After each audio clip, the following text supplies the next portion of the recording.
জীৱন এক অবিৰত সংগ্ৰাম। প্ৰতিদিনে যুদ্ধ মাথো জীয়াবৰ বাবে।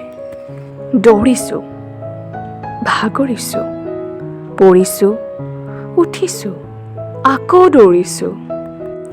বাৰে বাৰে হাৰ মানিব নোখোজা মনটোক কেতিয়াবা প্ৰশ্ন কৰোঁ, জীয়ামনো কেতিয়া? জীৱনৰ প্ৰতি খোজতে উজুতি খাইছোঁ, আঘাত পাইছোঁ। বুকুৰ আপোন বুলি ভবা মানুহবোৰ হেৰাই যোৱাও দেখিছোঁ। ধুনীয়া ধুনীয়া মুখৰ আঁৰত থকা মুখাবোৰো দেখিছোঁ। হয়তো এয়াই জীৱন। সপোন ভাঙি যোৱাৰ ভয়ত সপোন দেখিবলৈ কিন্তু এৰা নাই। আৰু কেতিয়াও নেৰোঁ, পুনৰ সপোন দেখিছোঁ। হয়তো এদিন নিশ্চয় জয়ী হ'ম।